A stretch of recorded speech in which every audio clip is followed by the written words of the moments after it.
തുടർച്ചയായി ഉയർന്ന താപനില രേഖപ്പെടുത്തുന്ന പാലക്കാട് ജില്ലയിൽ നിയന്ത്രണങ്ങൾ. ജില്ലയിലെ വിദ്യാഭ്യാസ സ്ഥാപനങ്ങൾ അടയ്ക്കാൻ ദുരന്ത നിവാരണ അതോറിറ്റി ജില്ലാ കളക്ടർക്ക് നിർദ്ദേശം നൽകി. ഉയർന്ന താപനില മുന്നറിയിപ്പായ ഓറഞ്ച് അലർട്ട് പ്രഖ്യാപിച്ച പശ്ചാത്തലത്തിലാണ് തീരുമാനം.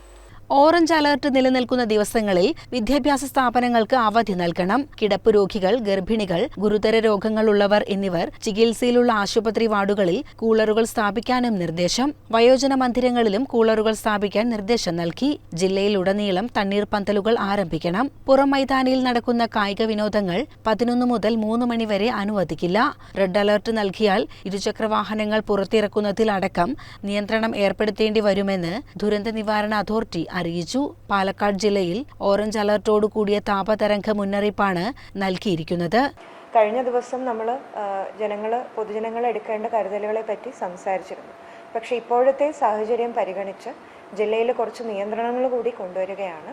മെയ് 2 വരെ നമ്മുടെ ജില്ലയിലെ പ്രൊഫഷണൽ വിദ്യാഭ്യാസ സ്ഥാപനങ്ങൾ ഉൾപ്പെടെയുള്ള എല്ലാ സ്ഥാപനങ്ങളും, കുട്ടികളുടെ അധ്യയനം നടക്കുന്ന എല്ലാ സ്ഥാപനങ്ങളും അടച്ചിടേണ്ടതാണ്.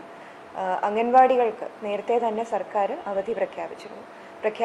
ഇപ്പോൾ മെഡിക്കൽ കോളേജ് ഒഴികെയുള്ള പ്രൊഫഷണൽ എഞ്ചിനീയറിംഗ് കോളേജ് ഉൾപ്പെടെയുള്ള സ്ഥാപനങ്ങളിലെ ക്ലാസ്സുകൾ ഉടനടി തന്നെ നിർത്തിവെക്കേണ്ടതാണ്. ട്യൂഷൻ ക്ലാസ്സുകൾ, അതുപോലെ തന്നെ അഡീഷണൽ ക്ലാസ്സുകൾ, സമ്മർ ക്യാമ്പുകൾ ഒക്കെ മെയ് 2 വരെ നിർത്തിവെക്കുക. പിന്നെ മറ്റൊരു കാര്യം പ്രത്യേകം ശ്രദ്ധിക്കേണ്ടത്, ഇപ്പോൾ ചിലയിടത്തൊക്കെ ചെറിയ സ്പോർട്സ് ഇവൻറ്റുകൾ നടത്തുന്നുണ്ട്. ഇപ്പോഴത്തെ ഒരു സാഹചര്യത്തിൽ ശരീരത്തിന് ചൂട് താങ്ങാനാവാത്ത വിധത്തിലുള്ള ടെമ്പറേച്ചറാണ് ഉള്ളത്. അപ്പോൾ ആ ഒരു സമയത്ത് നിർജ്ജലീകരണം, ഡീഹൈഡ്രേഷൻ പെട്ടെന്ന് തന്നെ ഉണ്ടാവാൻ സാധ്യതയുണ്ട്. അതുകൊണ്ട് മെയ് 2 വരെ സ്പോർട്സ് ഇവൻറ്റുകളും ജില്ലയിൽ ഉടനടി തന്നെ നിർത്തിവെക്കേണ്ടതാണ്. ഇത് ജില്ലാ ദുരന്ത നിവാരണ അതോറിറ്റിയുടെ നിർദ്ദേശമാണ്. കൊല്ലം, തൃശൂർ ജില്ലകളിൽ യെല്ലോ അലർട്ടോടു കൂടിയ താപതരംഗ മുന്നറിയിപ്പുണ്ട്. കേന്ദ്ര കാലാവസ്ഥാ വകുപ്പാണ് മുന്നറിയിപ്പ് നൽകിയത്. അതേസമയം സംസ്ഥാനത്ത് വേനൽ മഴയ്ക്ക് സാധ്യതയുണ്ടെന്നും കാലാവസ്ഥാ വകുപ്പ് അറിയിച്ചു.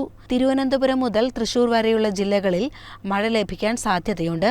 മധ്യ കേരളത്തിലും വടക്കൻ കേരളത്തിലെയും മലയോര മേഖലകളിൽ ഉച്ചയ്ക്കു ശേഷം ഇടിമിന്നലോട് കൂടിയ വേനൽ മഴ ലഭിച്ചേക്കും. News desk CCN.